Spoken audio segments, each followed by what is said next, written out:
Bonjour à tous, ici Maxime pour Ciné Techno et aujourd'hui je vais faire la critique du Blu-ray du film The Kitchen, Les Reines de Hell's Kitchen. Le film est réalisé par Andrea Berloff et met en vedette Melissa McCarthy, Tiffany Haddish, Elizabeth Moss, Tom Hall Gleason, Common et Jeremy Bobb. Il est distribué par les studios Warner Brothers et vous pouvez vous le procurer en magasin depuis le 5 novembre 2019.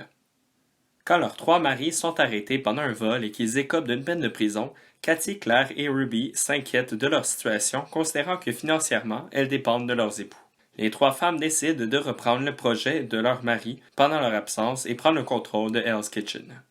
À ma grande surprise, j'appris que ce film s'inspire d'une mini-série de bande dessinée de Vertigo, une filiale de DC Comics. Je ne sais pas si cette bande dessinée vaut le coup d'œil, mais malheureusement, son adaptation au cinéma était oubliée. Malgré sa grosse distribution féminine, The Kitchen a quelques difficultés à rendre son histoire intéressante et crédible. J'aime bien le concept du long métrage, mais l'intérêt finit par se perdre dans le film. Le domaine d'action criminelle de leur mari est la protection, mais quand les femmes reprennent leur travail, on voit difficilement en quoi elles sont utiles. En effet, une fois qu'elles arrivent à prendre le contrôle, les choses semblent se faire toutes seules, à un point qu'on se croirait dans une caricature. Leurs principales actions reviennent à marcher et à discuter du fait qu'elles sont en charge d'Hell's Kitchen. D'ailleurs, vers la fin du film, on cherche à surprendre le spectateur avec quelques revirements de situation, mais il est difficile de comprendre comment ces révélations fonctionnent réellement avec le récit présenté.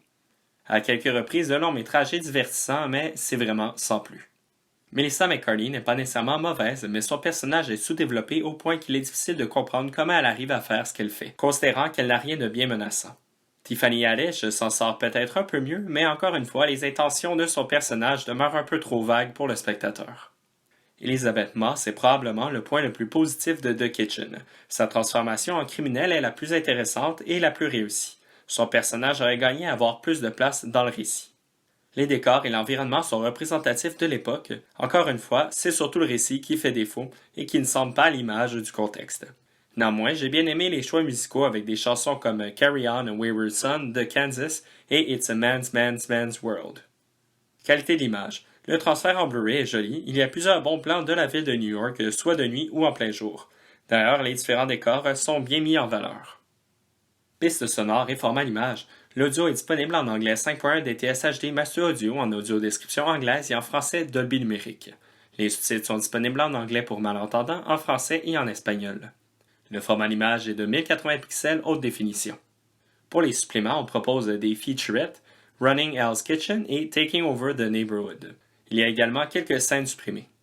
Pour conclure ma critique, The Kitchen est un film à oublier. Malgré qu'en apparence le film semble intéressant avec sa bonne distribution féminine, le résultat final n'a rien de passionnant. Cette histoire qui va nulle part et ses personnages sous-développés ont échoué à capter mon intérêt. C'était Maxime pour Ciné Techno. Merci beaucoup et surtout, bon visionnement.